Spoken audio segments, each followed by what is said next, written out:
সাকিব নামে একটি স্টুডেন্ট হঠাৎ করে বাসা থেকে বের হলো তুষার স্কয়ারে ভর্তির উদ্দেশ্যে। তার আগে সে জানতে পারলো সে তুষার স্কয়ারে সুন্দরভাবে পড়াশোনা গুছিয়ে দেয় ও শিখিয়ে দেয়। সে কারণে সে বাসা থেকে রওনা হলো তুষার স্কয়ারে ভর্তির উদ্দেশ্যে। কাঁধে ব্যাগ, পায়ে জুতা, পরনে শার্ট, সে দাঁড়িয়ে আছে কোনো এক গাড়ির উদ্দেশ্যে। গাড়ি আসবে এবং সে রওনা হবে তার নিজ গন্তব্যে, যে গন্তব্য তার ঠাঁই করে তার ভবিষ্যতের ঠাঁই, তা জগিয়ে দেবে তার ভবিষ্যতের ঠাঁইয়ের উদ্দেশ্যে। সে রওনা হলো আসতে গাড়ির উদ্দেশ্যে।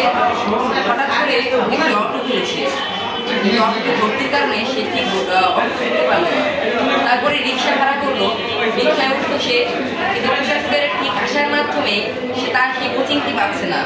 কিন্তু হঠাৎ করে সে যখন তার পাশের একটা মানুষকে জিজ্ঞেস করলো, শিখিয়ে দিল ওই যে তুষার স্কয়ার। আমার তুষার স্কয়ারের পরিচালক সেটা দেখা করতে আসলো। আসার সময় সে যখন দেখা করলো তখন সে ভর্তির উদ্দেশ্যে কথা বললো। যখন বললো সে জানতে পারলো সে তুষার স্কয়ারে সে যখন ভর্তি হবে, তখন সে তার ভর্তির উদ্দেশ্যে রওনা হবে, ঠিক তখন সে জানতে পারবে তার ভবিষ্যৎ কীভাবে গড়িয়ে দেবে তুষার স্কয়ার, তার ভবিষ্যৎ কীভাবে ঠাঁই করে দেবে, ভবিষ্যতে একটি উচ্চ স্থান দখল করে দেবে তুষার স্কয়ার। সে ভর্তি হলো, রীতিমতো সে ক্লাস শুরু করলো। পড়তে পড়তে আস্তে আস্তে সে শিখতে পারলো একটি নৈতিকতা, আদর্শ এবং পাশাপাশি পড়ালেখা। ও এমন যোগ্যতা।